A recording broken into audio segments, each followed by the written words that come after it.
O conceito social daquela época era o domínio romano sobre um povo, onde um comandante militar tinha uma autoridade sobre aquelas pessoas. Mas interessante é que esse homem aqui considerava as pessoas que estavam debaixo da sua autoridade e as pessoas que o serviam. Isso é muito importante, gente. Não é aqui não, é em algum lugar por aí. Eu fico observando de vez em quando, né? Eu vou falar de uma coisa comum aqui para o brasileiro, para você entender um pouquinho do que eu estou falando. A doméstica que trabalha na sua casa. Eu acho interessante, não é que aqui não tem ninguém assim, mas que na casa de muita gente, uma doméstica, ela tem folga de 15 em 15 dias. Eu quero saber se esse miserável tem folga de 15 em 15 dias, que dá de 15 em 15 dias para uma doméstica. E se ela dorme na casa, ela acorda às 6 da manhã e vai dormir 10, 11 da noite. Todo dia. Então eu fico olhando certas situações, como é que você trata as pessoas que estão debaixo da sua autoridade ou que te servem. E muitas vezes essas pessoas são maltratadas, são ignoradas, sabe? São tratadas como um ser humano de segunda ou terceira categoria. As pessoas não valorizam, não entendem. Você gosta de folga sábado? É mesmo? Você gosta de folga sábado? E por que você dá de 15 em 15 dias para quem trabalha na tua casa? Para pensar. Que senso de justiça é o seu? Qual é o teu senso de consideração para com as pessoas que trabalham? Olha aqui, esse centurião era um camarada que tinha uma coisa chamada afeto. Que as pessoas estão perdendo o afeto, amor, carinho e amizade. O afeto pelo outro ser humano. As pessoas hoje estão mais preocupadas com cachorro, gato, do que com ser humano. Filhinho, vem cá com a mamãe. Deixa eu ficar quieto. Não vou aprofundar o assunto, não. Mas gente cuida de cachorro, né? Tem até um cara que fez uma música, acho que foi do Zeke, né? Troca esse cachorro por uma criança, né? Ele fez uma música anos atrás, aí, sabe? É um negócio assim assustador. Vocês já viram quantas casas se abrem, e até empresas internacionais, para oferecer tudo para animal? Vocês já viram quantas tem? Eu não estou dizendo que você tem que maltratar animal, por favor, eu não estou falando isso. Eu estou dizendo que pessoas cuidam mais e tratam mais de animais do que de seres humanos. E até numa casa, o miserável de um cachorro tem um tratamento melhor do que aquela mulher que faz a comida, que limpa a tua casa. Eu acho interessante a posição desse homem. É uma lição para todos nós. Ele não era cristão, ele estava num outro contexto cultural e religioso, mas era um cara de afeto. Era um cara que valorizava as pessoas que trabalhavam para ele. Número 2, uma outra lição interessante que está aqui no versículo 3, na abertura. E quando ouviu falar de Jesus, enviou-lhe uns anciãos dos judeus, rogando-lhe que viesse curar o seu servo. Ouviu falar de Jesus. Existem duas reações possíveis quando você ouve falar de Jesus: incredulidade ou fé. Só tem duas reações, não tem a terceira. Ele ouviu falar de Jesus, não frequentava igreja nenhuma, não era religioso, não era cristão, mas ele creu que Jesus tinha o poder de curar o seu servo. A incredulidade é um agente que inibe a ação de Deus. A maioria aqui conhece a história de quando Jesus volta para a sua cidade, Nazaré. Marcos capítulo 6, do versículo 1 ao 6. É interessante. Jesus está falando na sinagoga. E aí o pessoal de Nazaré diz assim: com que sabedoria ele fala? Então reconhecendo que ele tinha sabedoria. Segundo, com que poder ele opera esses milagres? Então eles sabiam que Jesus curava e operava milagres. Mas não é esse o carpinteiro? Não é esse filho de Maria? Seus irmãos e suas irmãs não estão aqui conosco, escandalizavam-se nele. E diz a Bíblia que Jesus curou a poucos enfermos por causa da incredulidade deles. A incredulidade, meu queridão, é uma trava para a manifestação do poder de Cristo na sua vida. Agora, existe o outro lado que é a fé. É você crer que Jesus tem poder. E a Bíblia me mostra esse Cristo que tem poder. A Bíblia me diz em João 14,6 que Ele é o caminho, a verdade e a vida, ninguém vem ao Pai a não ser por Ele. A Bíblia fala em João 11,25, Jesus declarando, eu sou a ressurreição e a vida. Quem crê em mim, ainda que esteja morto, viverá. Jesus declara em João 8,12, eu sou a luz do mundo, quem me segue não andará em trevas, mas terá a luz da vida. Jesus declara em João 6,35, eu sou o pão da vida. Quem vem a mim não vai ter fome. Quem crê em mim não vai padecer. Quem crê em mim não vai ter sede. Ele usa os instintos mais veementes do ser humano, que é a fome e sede, para dizer que ele tem poder de saciar as necessidades mais profundas do ser humano. Eu estou falando de um Cristo que transforma, que muda, que liberta, que salva, que traz ao homem uma nova vida, com vida abundante. A questão não é eu falar, a questão é o poder de você decidir se você decide crer ou se você não decide crer. Só tem essas duas opções. Esse homem, que nunca frequentou nenhuma igreja, ele creu que Jesus tinha poder de curar o seu servo. Agora, olha que coisa interessante, o versículo 4 e 5. E chegando eles, junto de Jesus, isso é, ele envia uns anciãos para falar com Jesus, para curar o seu servo. E chegando eles junto de Jesus, rogaram-lhe muito, dizendo, é digno de que lhe concedas isso, porque ama a nossa nação e ele mesmo nos edificou a sinagoga. Ele é digno. O que significa ser digno? Dignidade é ter autoridade moral, integridade moral, que procede com decência, com honestidade. Como é que nós podemos saber que alguém é digno? Porque fala bonito? Porque tem o dom da oratória, da retórica? Porque sabe se posicionar? Dignidade não tem nada com valores abstratos e filosóficos. Dignidade tem a ver com prática de vida, com valores morais, com valores sociológicos e com valores espirituais. Dignidade não é um argumento filosófico. Dignidade é algo que se manifesta na vida. E porque ele é digno, ele ama a nossa nação. Ó, quem está falando isso é a elite religiosa. Ele ama a nossa nação. Um comandante militar que foi enviado de Roma para o controle daquele povo que estava debaixo do domínio de Roma. Quer dizer, ele ama a nossa nação. Ele é um cara que nos considera. Ele é um camarada que nos trata bem, nos trata com dignidade e com justiça. Ele ama a nossa nação e ele mesmo não tendo nada a ver com o nosso princípio religioso, ele nos construiu uma sinagoga. Então aqui está a atividade prática de alguém que é digno. São as suas ações que mostram que você é digno ou não. Não é o poder da tua retórica ou do teu convencimento, mas é a história da tua vida com a tua prática que mostra se você tem dignidade ou não tem dignidade. Agora, olha que coisa interessante. Na abertura do versículo 3 e na abertura do versículo 6. E quando ouviu falar de Jesus, enviou-lhe uns anciãos. Agora, olha o versículo 6. E foi Jesus com eles, mas quando já estava perto da casa, enviou-lhe o centurião uns amigos.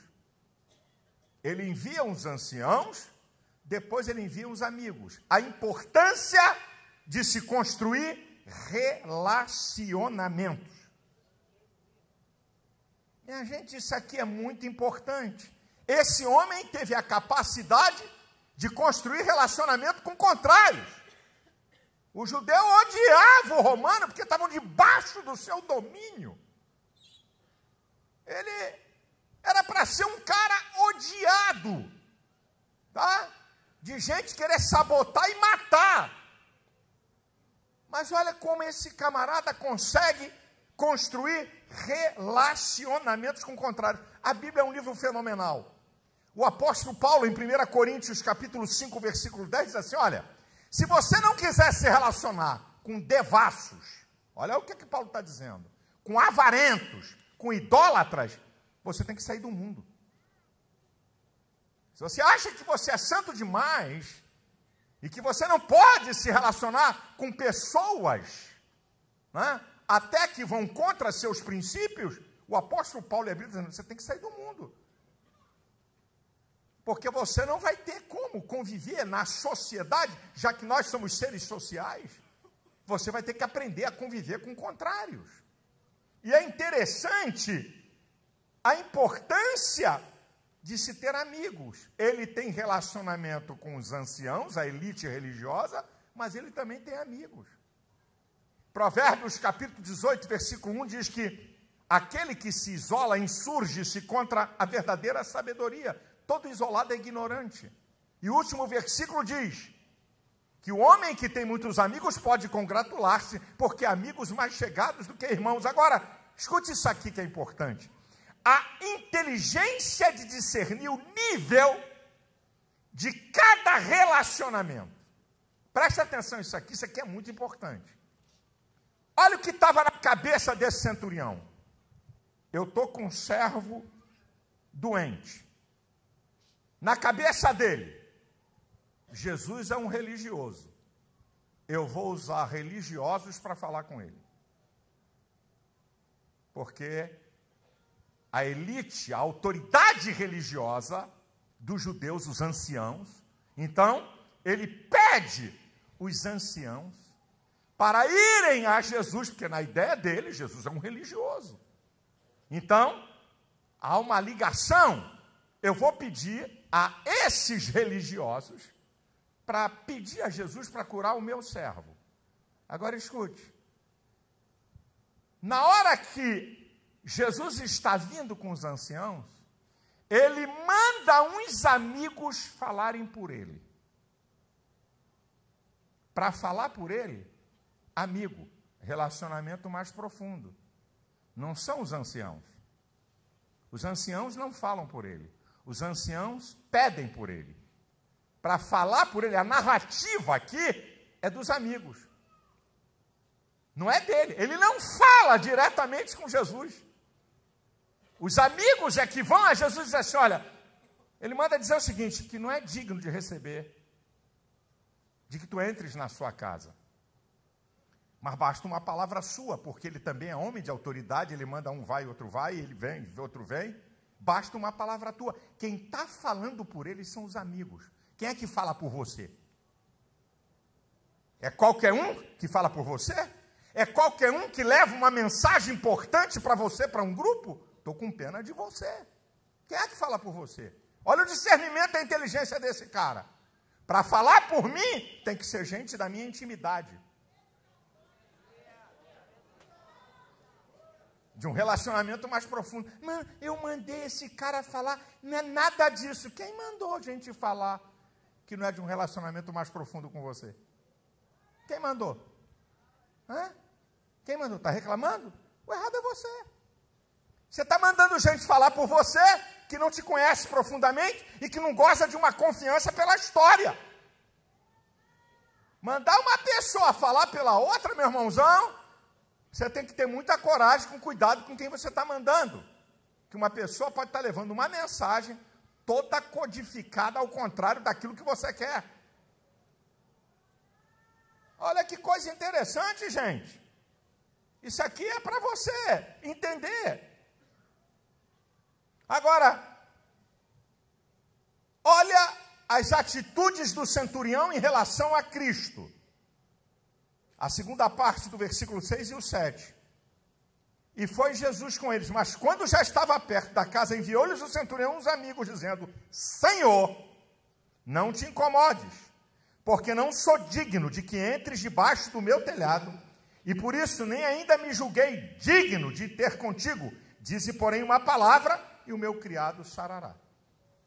Isso aqui mostra as atitudes do centurião em relação a Jesus. Primeiro, Senhor, reconhecimento da soberania de Cristo. Ele é maior do que eu. Olha que nós estamos falando de um comandante militar que tem autoridade. Não sou digno. Eu não sou digno. Aqui é reconhecimento de soberania. Ele é maior do que eu. Depois vai dizer assim, eu não sou digno. Reconhecimento de superioridade. Ele é melhor do que eu e mais importante do que eu.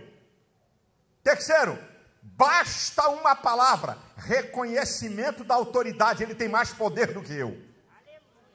É incrível. Como é que ele vê Jesus? Ele tem soberania, ele tem superioridade, ele tem autoridade mais do que eu. Ele reconhece Jesus sem nunca ter frequentado a escola dominical, sem nunca ter ido à igreja.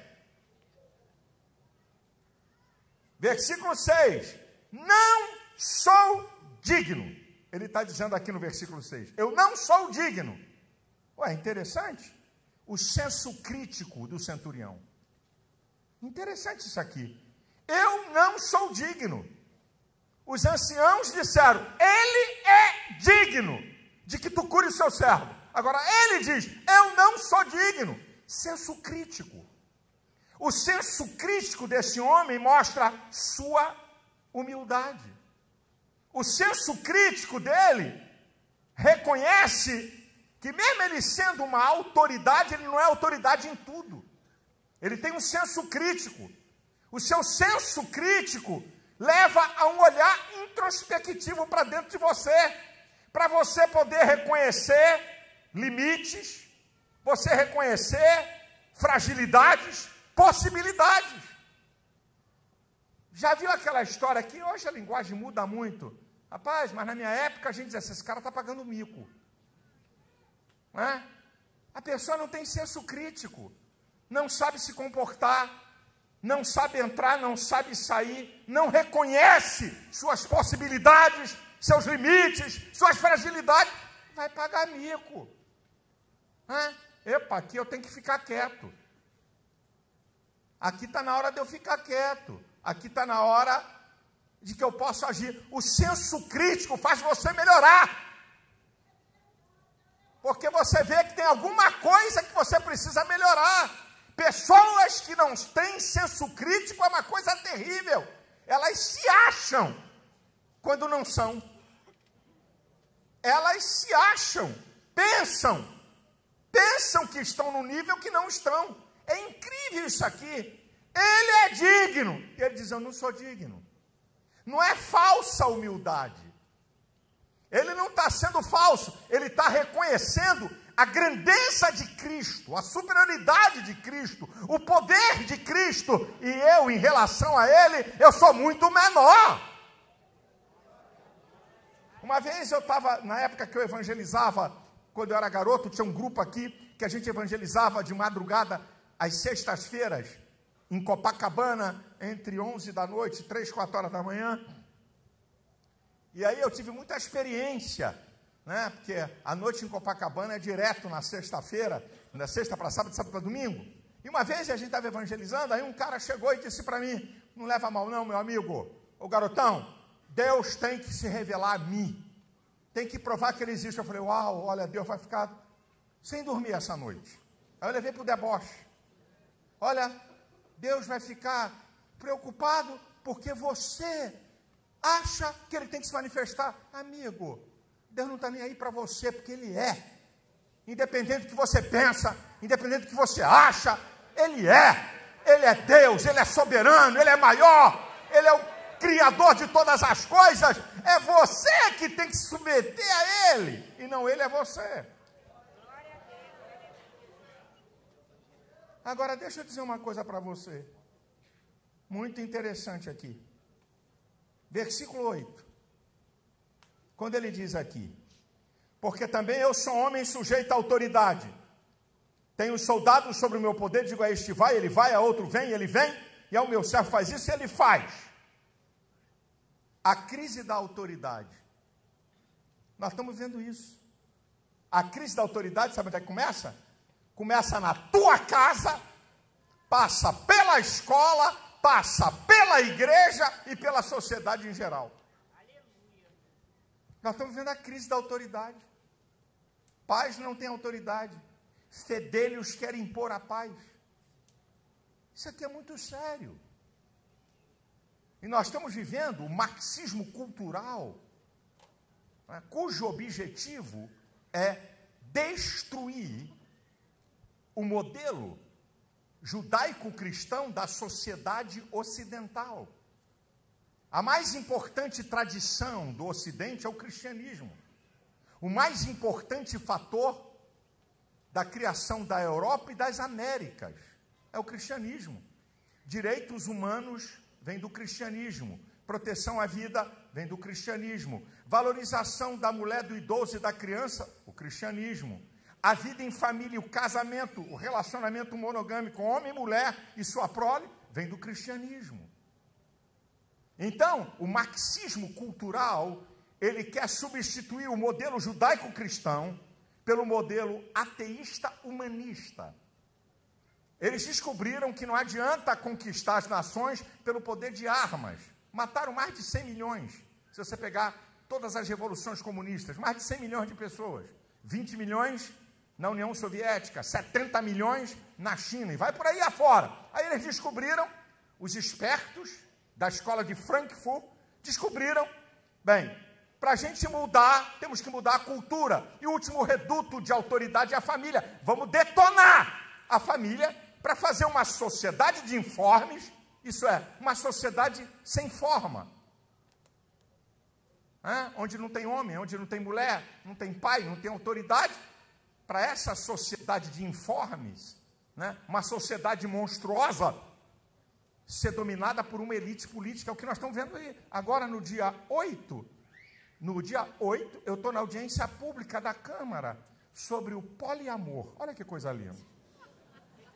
Eu fui convocado para debater na audiência pública da Câmara o poliamor. Um juiz do Rio Grande do Sul mandou registrar uma certidão de casamento de um cara com 2 mulheres. Não interessa a Constituição, o Ministério Público caladinho. Se levanta para tanta coisa, mas não falaram nada, estão caladinho. E aí a comissão na Câmara resolveu fazer uma lei para dar uma travada. E me convidaram para debater. Então essa bagunça que está aí, meu irmão, não é uma bagunça assim do nada. Isso aí é marxismo puro, para destruir a autoridade. Então a autoridade começa em casa. O marco civilizatório da raça humana é a família, que vem de Deus. Então não tem autoridade na casa. A criança cresce e nasce pensando que o mundo não tem autoridade. Então a autoridade sou eu faço o que quero. E a culpa é de quem? É dos pais. E você que está alimentando isso hoje. Porque você, que é pai e mãe hoje, você não aprendeu isso do teu pai e da tua mãe. Com todo o respeito. Você foi criado pelo teu pai e pela tua mãe, que não precisava te dar correada toda hora. Para você obedecer e submeter, só quando você cedia. Porque tinha o quê? Tinha uma punição. Tinha uma punição. Mas hoje, punição, não existe regra, limite, disciplina, nem punição. E querem trazer a bagunça para cá, para dentro da igreja. Aqui não, violão. Aqui vão ter que me encarar. Quer fazer bagunça? Aqui não. Não tem colher de chão, não abro mão. Por isso que um dos pilares da igreja é a autoridade. O cara quer trazer para cá a bagunça que encontrou na sua casa. Você é pai, você é autoridade maior. Eu já preguei isso na última Santa Ceia. Você é autoridade maior, a lei e a ordem vem de você, ó macho. Não é da tua mulher, não. Bota ordem nessa bagunça. Mostra a teu filho quem manda. É melhor fazer teu filho chorar quando criança do que quando ele crescer, você passar o resto da vida chorando.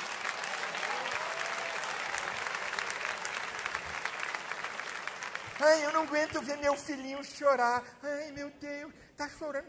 Não, papai tá aqui não. O que você quer? O iPhone qual? 15, 20? Qual é o que chegou?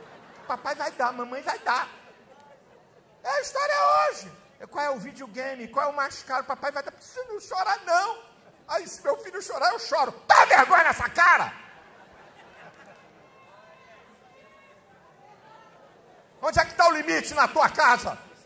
Onde é que está a disciplina? Onde é que está a ordem? Começa na sua casa, meu irmão. Não vem querer, pastor, falar mesmo que tem gente aí assim. Fala, pastor, e você não fala nada. Dá limite. Como é que pode um adolescente ter vontade de fazer tudo o que quer? Como é que pode, meu irmão? Meu irmão, meu pai, um cara meio baixo, uma lafa chefe, meio baixo. E a gente vem de uma descendência italiana, e fala com gesto, fala alto.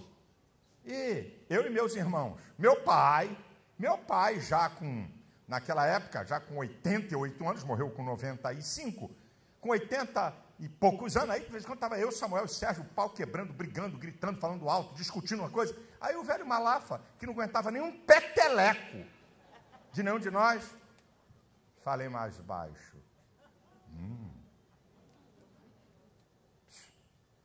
Acaba com essa conversa. Acabou. Por quê? Porque nós passamos desde a nossa infância reconhecendo a autoridade. Meu amado irmão, eu não comi merenda na universidade. Os filhos clamam pela autoridade dos pais. De maneira inconsciente. O filho precisa ser mandado. O filho precisa ouvir não. Sim, sim, sim, tudo sim. Não tem um não para esse moleque, não tem um não. Aí quando vira um adolescente de 15, 16 anos, você dá um não e quase te dá um tapa. Fica revoltado, dá soco, quebra copo. Sabe por quê? Porque nunca tomou uma correada, nunca tomou uma chinelada de um chinelo Raider. Não é a Havaiana não, que esse é mole. É o Raider, aquele de duro. Alguém morreu por receber correada? Alguém morreu por receber chinelada na vida? Hã? Ou a vara da goiabeira? Alguém aqui morreu?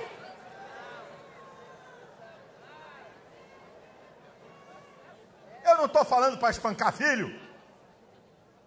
Não estou falando isso. Não se dá tapa na cara de ninguém, muito menos de criança. Uma vez eu morava aqui na rua Fernandes Pinheiro. Na Fernandes Pinheiro, no edifício. Aí um dia de tarde, eu estou em casa, estou perto da varanda, eu começo a escutar um garoto gritando: não, mãe, não faz isso, mãe. Aí me despertou, eu fui para a sacada da varanda. Rapaz, uma mulher, um garoto de uns 10, 11 anos de idade, um garoto magrinho e uma senhora forte, só tapa na cara do garoto, na rua, segurando ele pela camisa com força, tapa na cara. Aí eu não aguentei, porque os excessos.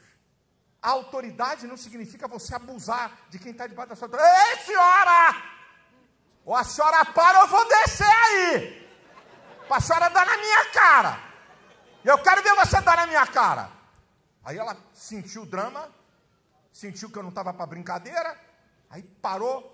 Ou então eu vou chamar a polícia e o juizado para lhe prender. Ninguém está falando de espancar criança. Isso é crime. Não estou falando disso não.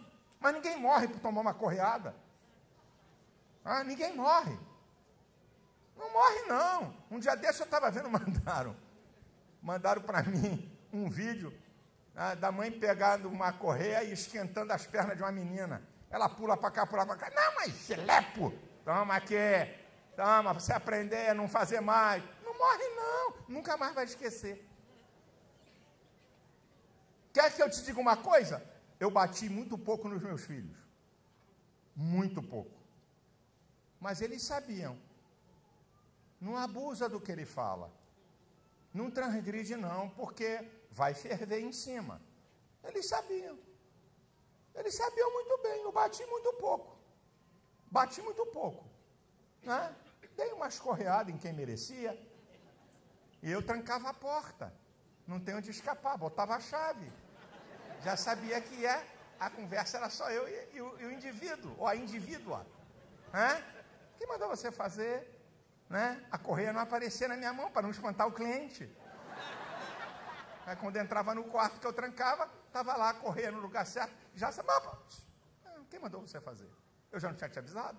Avisei mais de uma vez? Não avisei a você sobre isso? Então agora chegou a hora da punição. Não vai, não sai, não dou esse presente. Esse é um problema. Nós estamos vendo uma crise de autoridade. E esse cara aqui diz assim, olha, eu sou homem de autoridade. Eu digo para esse vai, ele vai. Eu digo para aquele vem, ele vem. Aí fica, menino, eu vou aí, hein? Aí o garoto vem, nada. Eu vou te pegar, hein? É a 100ª vez que ela fala. Menino, eu vou te dar uma correada. Nunca deu um peteleco, vai dar correada em quem, minha querida irmã? Aí o moleque fica abusado. Eu estou me lembrando aqui a história de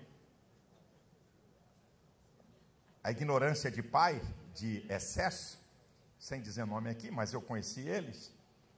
Músico, ele dizia que o pai dele era um cara muito ignorante na igreja e batia nele com um cabo de vassoura. Isso é coisa muito séria, isso deixa marcas. E aí ele descobriu, o cara, moleque terrível, e ele falou, pastor, eu era da confusão.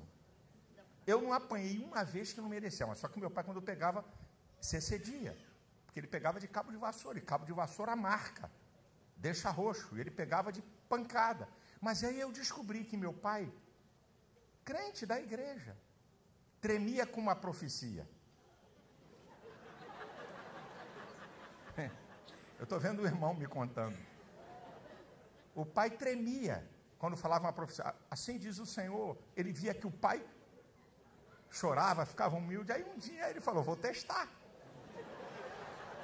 Ele falou, pastor, eu não era fácil, eu armava, eu era treteiro, eu era arruaceiro. Eu não apanhei uma vez que não merecesse. Só que meu pai excedia, só isso. Aí uma vez, eu fiz uma daquelas que eu estava acostumado a fazer. Meu pai passou a mão no cabo de vassoura e veio. Quando ele veio, eu falei, assim diz o Senhor. Não toque nos meus pequeninos.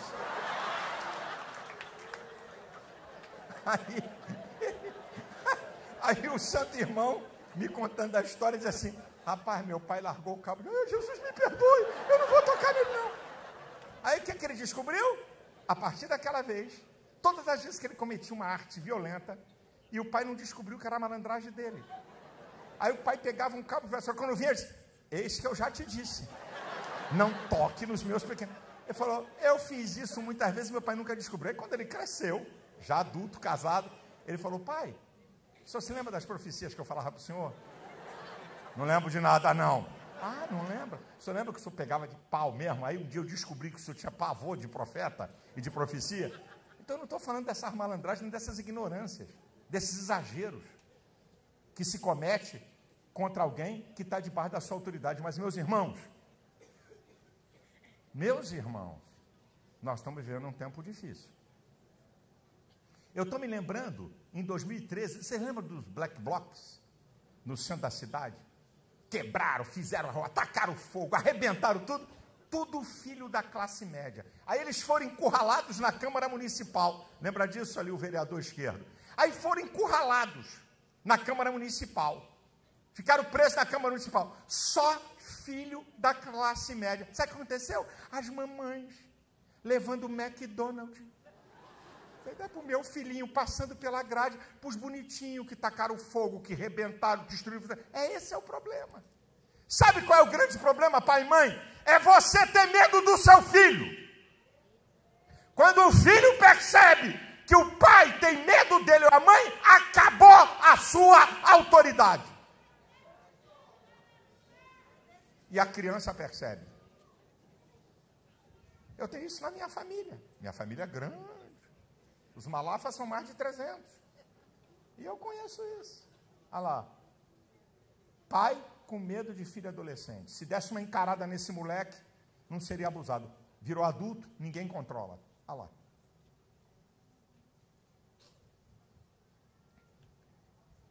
Agora vamos para o resultado que está no versículo de número 9 e 10. Olha o que diz o texto da palavra de Deus. E ouvindo isso, Jesus maravilhou-se dele. E voltando-se, disse à multidão que o seguia: digo-vos que nem ainda em Israel tenho achado tanta fé. E voltando para casa, os que foram enviados acharam são o servo enfermo. Primeiro, olha que coisa interessante. Com a fé, Jesus fica maravilhado. Lembra da incredulidade quando ele chegou em Nazaré, que eu citei aqui, de Marcos 6? Com a fé, ele fica maravilhado. Com a incredulidade, admirado. Ele fica admirado. Como pode? Eu estou aqui, eu realizo, eu manifesto o meu poder e não acreditar em mim. Agora, escute isso, é interessante o que eu vou falar aqui. Algumas observações importantes em relação à fé e Jesus Cristo. Presta atenção a isso. Em Marcos capítulo 4, versículo 40 e 41, você lembra da tempestade que Jesus está no barco com os discípulos? Começa a entrar água, eles acordam Cristo, que estava dormindo no barco que eles estavam. Mestre, não se te dá que pereçamos? Jesus repreende o vento, manda o mar se aquietar, e Jesus vai dizer uma palavra: por que sois tão tímidos? Ainda não tendes fé? Andavam com Jesus, viam Jesus operar milagres, mas não criam suficientemente nele. Agora eu vou passar para uma outra história. Mateus, capítulo 14, versículo 31, quando Jesus manda os discípulos atravessarem para outra banda do mar.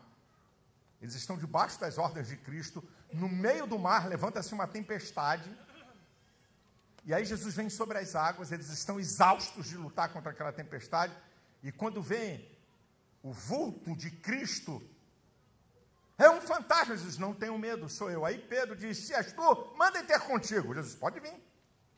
Mas diz o texto que, sentindo o vento forte, começou a afundar. Jesus pega e diz assim: homem de pouca fé. São discípulos. Na primeira, vocês não têm fé.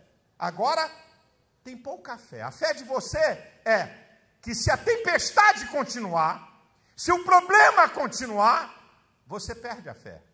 Você tem uma fé que vai até um limite. Mas se persistir o problema, a fé acaba. É um outro tipo de gente. Agora vamos para o terceiro. Está em Marcos, capítulo 5, versículo 26, 27 e 34. A mulher do fluxo de sangue. Nunca frequentou uma igreja. Não andou com Jesus. Ouvindo, não tem nem nome, certa mulher, ouvindo falar de Jesus, disse: se tão somente eu tocar na sua orla, eu serei curada. E é o que ela consegue fazer no versículo 34. Jesus vai dizer: mulher, a tua fé te salvou. A tua fé vai em paz ser curada desse mal. Uns não têm fé e andavam com Jesus e viam Jesus operar milagres. O outro, uma fé que naufraga, dependendo do nível da continuidade da adversidade da tempestade. Agora, uma mulher que não andava com Jesus, mas creu que ele tinha poder para realizar o milagre, debilitada, gastou tudo que tinha. Jesus diz: mulher, a tua fé. Ela tem fé. Mas vai para um outro nível. Você lembra da mulher cananeia? Mateus 15, 28. Jesus, discípulos, e uma mulher vem gritando: Senhor, tem misericórdia de mim, minha filha está miseravelmente endemoniada. Jesus não está nem aí, continua. E de repente Jesus diz assim: não é bom tirar o pão dos filhos e deitá-los aos cachorrinhos. Ela diz: Senhor, até os cachorrinhos comem da migalha que cai da mesa do seu Senhor. Uma fé que é provada. Uma fé que é provada. Aí Jesus vai dizer para ela: mulher, grande é a tua fé. Aqui não tem fé, aqui tem pouca fé, aqui já tem fé, mas a fé dessa mulher é grande. Contrário a tudo, ela manteve a confiança.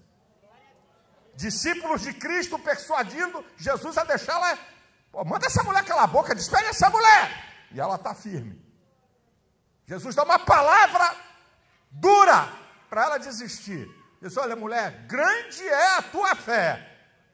Seja feita conforme tu crê. Imediatamente a sua filha ficou liberta. Agora chega para um outro nível de fé, que é a do centurião. Onde ele nem vai falar com Jesus. Ele manda a gente falar por ele. Diz, olha, não precisa entrar na minha casa não. Aqui está a mensagem do centurião Cristo. Ele disse que não é digno de te receber não. Mas basta tu liberar uma palavra. Que o servo dele vai ficar curado. Jesus disse assim, eu nunca vi tamanha fé em Israel. Depois eu te explico por que a fé do centurião é maior. Você está vendo o nível de fé? Agora, escuta um outro dado interessante. Uma outra coisa muito interessante, que está em Lucas 17:11. 10 leprosos, à distância, diz, mestre, tem misericórdia, nos cure. Jesus diz, apresente-se ao sacerdote. Isso é para comprovar que vocês estão curados. Os 10 foram curados. Aí um volta, samaritano, não se davam com os judeus, tinha rixa. Ele volta, glorificando a Deus, se prostra aos pés de Cristo e adora. Jesus diz, mas eu não curei 10 só porque esse voltou glorificando a Deus. Jesus vai dar uma sentença para ele que é interessante. A tua fé te salvou. Os outros 9 tiveram fé para ser curados, mas não tiveram fé para salvação. Você não. Você foi curado e crê que eu sou Senhor, que eu sou Salvador. Tem gente que só tem fé para receber bênção, mas não tem fé para seguir a Jesus.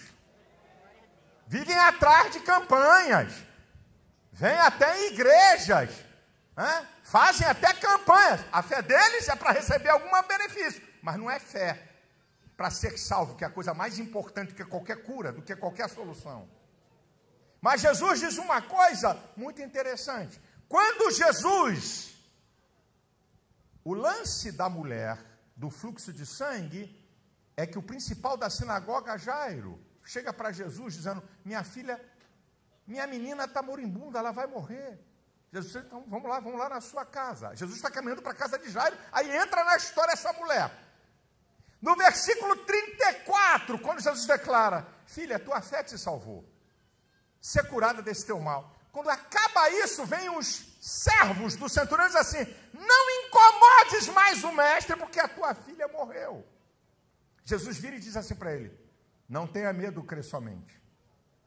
O que Jesus está dizendo para ele? Mesmo que todas as circunstâncias estejam contrárias, mesmo que tudo que a palavra venha com uma verdade de um fato, creia que eu tenho o poder para reverter qualquer situação. E Deus está falando aqui com pessoas. Todo mundo pode dizer para você, já era, isso aí não tem solução, ninguém resolve. E Deus está colocando aqui na minha boca uma palavra para você. Ei! Não tenha medo, crê somente, creia que Jesus pode reverter esse quadro, pode abrir essa porta, pode operar um milagre. É Jesus que fala em Marcos 9:23, se tu crê, tudo é possível ao que crê. E a Bíblia diz em Hebreus 11:6 que sem fé é impossível agradar a Deus. Não tem meio de você chegar perto de Deus a não ser pela fé. E agora olha que coisa fenomenal que a Bíblia fala em Romanos 10:17, a fé vem pelo ouvir e ouvir a palavra de Deus. Eu estou pregando aqui há meia hora, então de maneira sobrenatural, inexplicável, que você não tem ideia, no teu coração a possibilidade de você crer que Cristo é Senhor, é Salvador, que transforma, que cura, que liberta e que muda a vida de qualquer pessoa.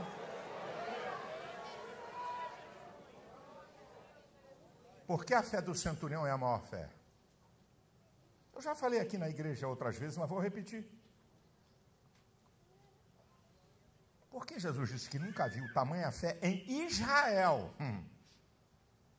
Está falando no povo, que cria em Deus, que tinha profetas, que tinha Torá. Eu nunca vi tamanha fé em Israel. Porque a fé do centurião é maior, porque a fé do centurião está sustentada em 2 pilares. A fé que opera por amor. Não é fé pela fé. O apóstolo Paulo diz em Gálatas 6,5, nem a circuncisão, nem a incircuncisão, isso é, nem o pacto que Deus fez com Israel, e nem aqueles que não têm pacto, tem valor algum, mas sim a fé que opera por amor. Não é a fé que opera por imposição. Ou você crê no que eu creio, então morra. Nós estamos vendo isso. Nós estamos vendo isso aí. Essa fé que impõe pelo poder, pelo medo. Tem que eliminar os infiéis. Se você não crê naquilo que nós cremos, tem que ser eliminado. Essa fé é nociva.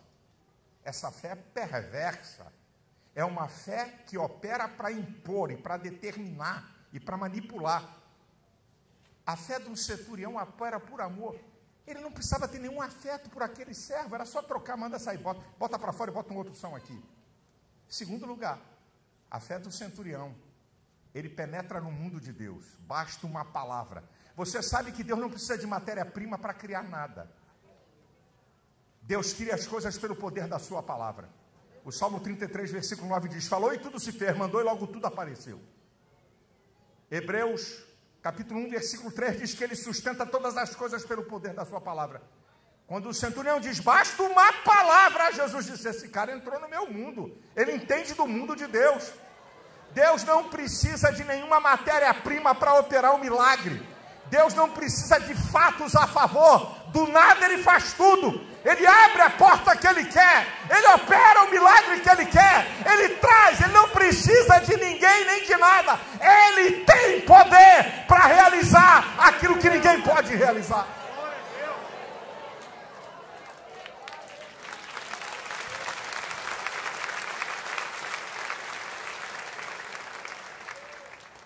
Deixa eu dizer uma coisa para você, queridão amigo que está aqui. Encontro com Jesus traz soluções, respostas e resultados. Não existe encontro com Jesus real, através da fé, que não vai trazer um resultado positivo para a sua vida. Eu não estou dizendo que Jesus vai curar todas as enfermidades, que Jesus vai responder tudo o que você quer, que Jesus vai fazer tudo o que você pede. Mas eu lhe garanto que encontro com Cristo vai trazer para a sua vida soluções, respostas e resultados que você não vai encontrar em ninguém. Nem em pastor, nem padre, nem papa, nem na minha religião. Cristo. Ele que declara em Mateus 28, 18, é-me dado todo o poder nos céus e na terra. Ele tem todas as respostas e todas as soluções e ele só vai fazer por você aquilo que for o melhor. Agora, deixa eu dizer uma coisa para me terminar aqui. Se você quer ter resultado positivo do seu encontro com Cristo, eu vou repetir, para fixar em você. Lembre-se dessas três coisas. Primeiro, reconheça quem é Jesus. Ele é Senhor. Ele não é um filósofo, um homem que veio aqui fazer uma demonstração de amor. Não. Ele é Senhor, ele é soberano. Ele é Rei dos reis e Senhor dos senhores. Segundo lugar, reconheça quem é você. Reconheça, como eu também tenho que reconhecer, como todos aqui, nós somos pecadores, que necessitamos do favor de Deus. Reconheça que você é um pecador. Terceiro, traga a sua fé. Jamais você vai ter resultado do encontro com Cristo se você não crer que Ele é Senhor e que Ele tem poder. A igreja de pé, por favor.